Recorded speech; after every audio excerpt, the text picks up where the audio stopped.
तो hello student, कैसे हो आप लोग। Welcome to back my channel math by Veer. 6 और 7 को पेट का पेपर था जो फाइनली अब कंप्लीट हो चुका है। तो हमने जो क्वेश्चंस कराए थे पेट से रिलेटेड, जो पहले प्रैक्टिस कराया था, प्रीवियस ईयर क्वेश्चन कराए थे, उनमें से काफ़ी क्वेश्चंस फंसे हुए हैं। सेम वैसे तो नहीं, पर थोड़ा डाटा चेंज करके, जैसे हमने रेशियो परसेंटेज से कराया था हूबहू वैसे आया। डीआई मैंने कहा था बिल्कुल भी हार्ड नहीं आएगी, नहीं आई, बस थोड़ा सा मॉडरेट क्वेश्चंस आए थे जिनको कैलकुलेट करना थोड़ा सा डिफिकल्ट था। जैसे यहाँ पे मैंने छोटे छोटे क्वेश्चन जो मैंने बताए थे परसेंटेज रेशियो के, वो हालांकि 5 से 6 नंबर हर प्रैक्टिस में सेट में आएंगे, तो वो आए भी हैं। तो यहाँ पे पहला क्वेश्चन है, दशमलव 0.12 का प्रतिशत रूप क्या है। तो 0.12 प्रतिशत रूप क्या है, बटे में ये पॉइंट हटाएंगे, नीचे कितना आ जाएगा 100, और मल्टीप्लाई प्रतिशत में चेंज करने के लिए 100, 100 से 100 कट गया, आंसर कितना आ गया 12%। ठीक है, आंसर ये 27 का सेकंड शिफ्ट का पेपर है, सेकंड शिफ्ट का मैथ का पेपर सिर्फ ओनली। ठीक है, तो नेक्स्ट क्वेश्चन है,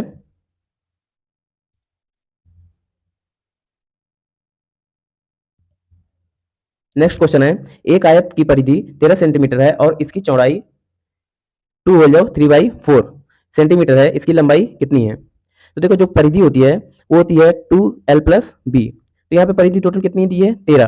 तो अगर मैं इस लेंथ को दुगना करके घटा दूं, क्योंकि चौड़ाई तो दो होगी ना, जैसे मैंने कहा ये एक आयत है, तो यहाँ पे ये एक लेंथ और ये एक लेंथ चौड़ाई का काम करेगी, तो इसकी एक हाइट दी है, इसकी भी हमें क्या कर देना पड़ेगा मल्टीप्लाई 2। तो इसको फ्रैक्शन करेंगे, सिंपल फ्रैक्शन में 4 2 8, 8 3 11, 11/4, और मल्टीप्लाई 2 करेंगे क्योंकि दो चौड़ाई लेंगे, एक यहाँ की एक यहाँ की, तो 2 से काटेंगे तो यहाँ पे आ जाएगा 2, 11/2। अब 13 में 11/2 घटाएंगे, 13 माइनस 11/2, तो कितना आ जाएगा 13 दूनी 26, और 26 में 11 चला जाएगा तो आएगा 15/2। अब हमें 2 से एक बार और डिवाइड करना है, क्योंकि लंबाई भी कितनी है 1 और 2, दो लंबाई होती है, हमें ये दोनों लंबाई का योग आ गया है, तो यहाँ पे हम 2 से एक बार और डिवाइड कर देंगे तो एक लंबाई का पता चल जाएगा। 2 से डिवाइड करेंगे तो यहाँ पे हो जाएगा नीचे 4, और जब इसको सॉल्व करेंगे तो आ जाएगा 3 हो जाएगा 3/4। तो इसका आंसर नंबर है डी, इसका भी डी है। ठीक है, नेक्स्ट क्वेश्चन,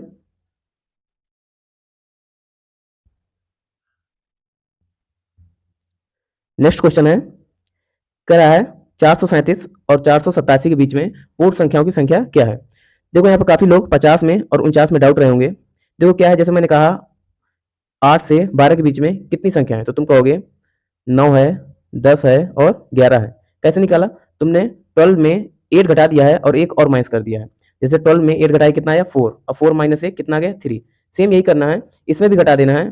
487 में 437 जब घटाएंगे तो आ जाएगा 50, और 50 में एक घटाएंगे तो कितना आ जाएगा 49। इसका मतलब 49 ऐसी पूर्ण संख्याएं हैं जो किसके बीच में लाइज करती हैं 487 और 437 के बीच में। तो इसका जो आंसर था वो 49 नंबर था, डी। इसका भी आंसर कितना है डी। ठीक है, तो सेकंड शिफ्ट में ज्यादातर डी आंसर अभी जा रहे हैं मैथ में। अगला नेक्स्ट क्वेश्चन करते हैं,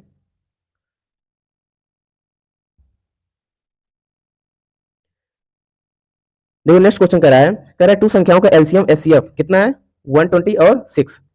यदि इनमें से एक संख्या 30 है तो दूसरी संख्या क्या होगी। 120 है और 6 है, और एक जो संख्या है वो 30 है। तो फार्मूला क्या होता है, पहली संख्या मल्टीप्लाई दूसरी संख्या is equal to LCM multiply HCF. ये फार्मूला होता है, बस इसी फार्मूले में रख देना है। ये फार्मूला होता है, बस इसी फार्मूले में रख देना है। तो एलसीएम कितना है 120 मल्टीप्लाई 6, फर्स्ट नंबर कितना है 30, या डिवाइड में आ जाएगा, 30 से काटोगे 4 बार में, और 4 6 जा 24, 4 6 जा 24 आंसर। इसका आंसर कितना है सी। ठीक, नेक्स्ट क्वेश्चन करते हैं,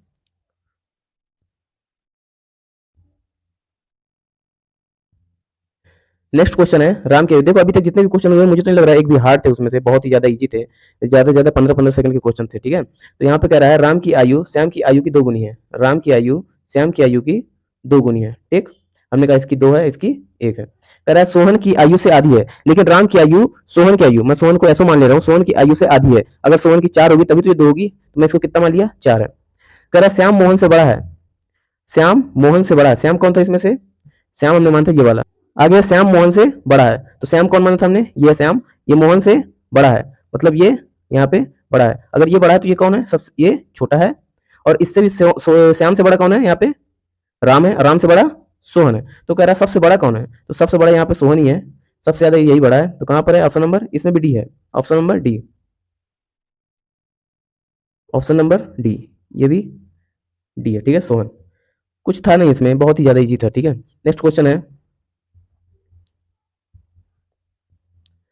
नेक्स्ट क्वेश्चन आपके डिग्री से घड़ी के बीच का जो कोण था वो बताना था। और ये क्वेश्चन मैं पहले ही आपको करा चुका था, प्रीवियस ईयर क्वेश्चन में भी ये आ चुका था, और मैं प्रीवियस ईयर क्वेश्चन पूरा का पूरा आपको सॉल्व करा चुका था पेपर के 2 दिन पहले, ठीक है। अगर आपने देखा होगा तो बहुत ईजी आ जाएगा। फार्मूला मैंने आपको बताया था कि थीटा इज इक्वल टू होता है 11/2 मल्टीप्लाई मिनट। ये मैंने उस दिन भी लिखाया था, अगर आपने देखा होगा तो बहुत ही जल्दी से क्वेश्चन पूरे के पूरे मैथ करके आए होंगे आप।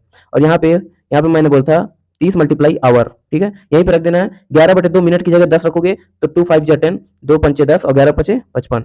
यहाँ पे हो जाएगा माइनस, यहाँ पे कितना है 30, और घंटे कितने 7, 7 × 21 210। जब इसको घटाओगे तो आंसर कितना आएगा 155 डिग्री। यहाँ कुछ लोग कहेंगे कि माइनस का 155 आएगा, यहाँ पे माइनस को नहीं लेते हैं। थीटा इज इक्वल टू कितना है 155 degree, answer B number answer, ठीक। नेक्स्ट क्वेश्चन करते हैं।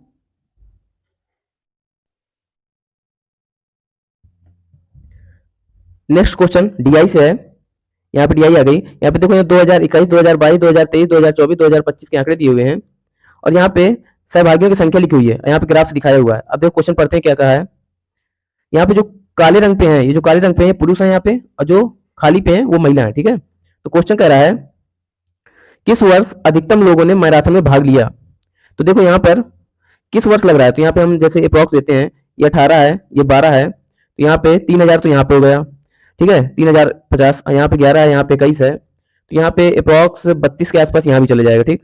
ये 17 है, ये 18 है, यहाँ पे 3500 के आसपास जा रहा है, अभी तक तो हाईएस्ट यहीं पे गया है। यहाँ पे 23 है, यहाँ पे 9 है, तो ये चला जाएगा आपका, ये भी 3200 के पास जा रहा है, ठीक है, 3200 ही आएगा। और ये 14 है, ये 15 है, अगर 14 दूनी 28, 28 एक 29, 30 भी लेके चले तो 30,000 यहाँ पे भी आ रहा है, 3000, ठीक है। तो मुझे तो अप्रॉक्स यहीं पे लग रहा है कि 2023 में ही ज्यादा है और दिख भी रहा है, तो यहाँ पे 2023 इसका आंसर है। इस इसको आप देख के भी कर सकते थे, 2023 आंसर, ठीक है। इसको तो देख के भी किए होंगे काफी लड़के कि कैसे है। अब नेक्स्ट क्वेश्चन करते हैं। नेक्स्ट क्वेश्चन कह रहा है मैराथन में भाग लेने वाले पुरुष का औसत और महिलाओं का औसत। इसका मतलब हमें पूरे पुरुषों को जोड़ना है और फिर पूरे महिलाओं को जोड़ना है, उनके बीच का औसत का अंतर निकालना है, ठीक है। तो देखो यहाँ पे अगर सभी पुरुषों को जोड़ोगे फिर 5 से डिवाइड कर दोगे, जैसे मैंने कहा यहाँ सभी पुरुषों को तुमने जोड़ा और फिर 5 से डिवाइड किया तो इसका औसत निकल आएगा। फिर मैंने कहा यहाँ पर महिला को सभी को ऐड किया और फिर 5 से डिवाइड किया तो यहाँ पे महिला का निकल आएगा, और फिर दोनों को डिफरेंस निकालना है। तो मैं सीधे सीधे कह सकता हूँ कि P माइनस M करके हम 5 से डिवाइड कर दें तो हमारा आंसर आ जाएगा। तो यहाँ पे ऊपर ग्राफ मैंने आपको दिखाया है, ऊपर जैसे यहाँ पे ये ग्राफ है, इसमें पुरुष कितने यहाँ पे 1800, 2150, 1700, 2300, 1450। जब आप इन सभी को ऐड करोगे तो ये हो जाएगा 9400। यहाँ पे महिला है 1250, 1150, 1800, 900 और 1550। जब इन सभी को ऐड करोगे तो आएगा 6650, और फिर इनको डिफरेंस करोगे तो 0 5, और यहाँ पे कितना बचा 13, 13 में 6 गए 7, अब यहाँ पे 8, 8 में 6 गए 2, 2750। अब मैंने कहा 2750 को नीचे बताया कि 5 से डिवाइड कर दोगे तो ये इनका क्या आ जाएगा, अंतर आ जाएगा, ठीक है। 5 से जब डिवाइड करोगे तो 5 5 जा 25, 2 बचेगा, 5 5 जा 25, और मतलब 550 इसका आंसर आ रहा है। देखते हैं किस नंबर पे है। तो ऑप्शन नंबर सी पर है 550 इनका आंसर, ठीक है। अगर आपने पहले पुरुष को निकाल के 5 से डिवाइड करोगे, महिला का निकाल के 5 से डिवाइड करोगे, फिर घटा दोगे तो भी आंसर वही आएगा, ठीक है। पर इजी करने के लिए है। नेक्स्ट क्वेश्चन करते हैं।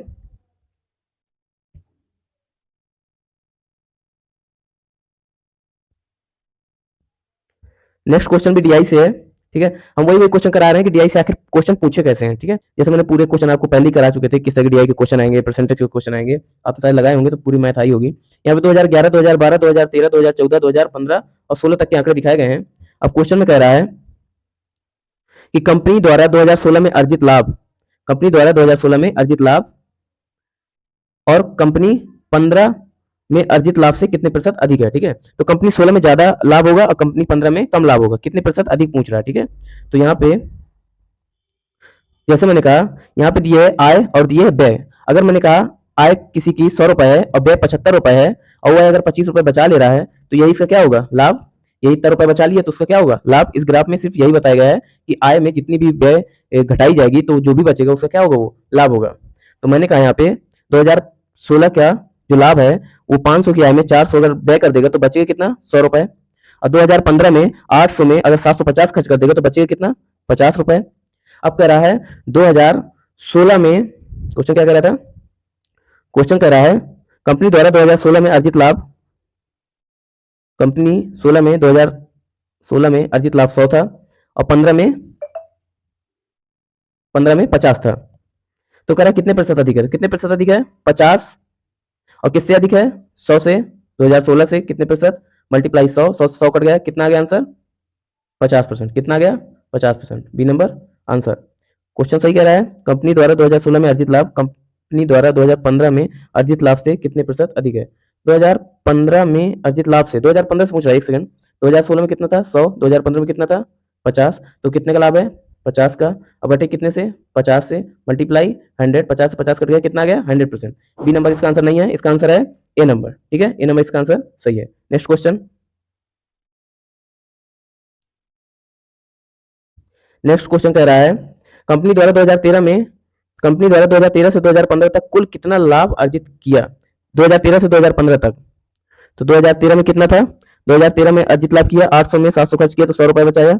2014 में कितना था 700 आया है, 800 खर्च कर दिया, ये लोग 100 रुपए घाटे में ही चला गया, तो यहाँ से 100 रुपए क्या चला गया घाटे में, 100 से 100 खत्म यहाँ से। फिर 2015 में 50 रुपए क्या किया लाभ किया, बचाया, तो इसका एग्जैक्ट आंसर होगा 50 रुपए। टोटल उसका लाभ कितना होगा, कंपनी 2013 से 2015 तक जो कुल लाभ था वो कितना था 50 रुपए, ए नंबर आंसर। ठीक, नेक्स्ट क्वेश्चन करते हैं। नेक्स्ट क्वेश्चन है 2011 से 2013 तक कुल आय, 2013 से 2015 तक कुल व्यय से कितने प्रतिशत कम है। ठीक है, 2011 से 2013 तक कुल आय पूछ रहा है और 2013 से 2015 तक से कुल व्यय से कितने प्रतिशत कम है, व्यय से पूछ रहा है। ठीक है, तो देखो करते हैं, तो यहाँ पे कह रहा है कुल आय 2011 से 2013 650, 450 कितना हो गया 1100, 1100 और 1100 में 1800 कितना हो गया 1900। ठीक, अब 13 से 15 तक व्यय क्या पूछ रहा है 700, 800, 1500 हो गया, 1500 और 700 कितना हो गया 2250, तो 2250 कितना कम है, ये कम है आपका 350, किससे कम है व्यय से कह रहा था, तो व्यय कितना है 250 मल्टीप्लाई 100, एक जीरो से एक जीरो काटा, 5 से काटा 5 सते 35, नीचे काटा 5 से, 5 चौक 20, 5 नाम 55, 25, 45 बार में और ऊपर एक जीरो, फिर 5 से काटा तो यहाँ पे आ जाएगा 140 और फिर 5 से नीचे काटा तो 9 और फिर 9 से काटा 9 एकम 9, 5 बचा, कितने बार में जाएगा 9 45, 9 छक्का 54, 9 45, 15 बार में और फिर 5 बटे 9, 15 सही 5 बटे 9, 15 सही 5 बटे 9, डी नंबर आंसर। सिर्फ इतना ही क्वेश्चन था, 15 सही 5 बटे 9% यहाँ पे आ गया। पूछ रहा था 2011 से 2013 तक की कुल आय और 2013 से 2015 तक कुल व्यय में कितने प्रतिशत कम है, यहाँ पे कितना कम है 15 सही 5 बटे 9%। Next question,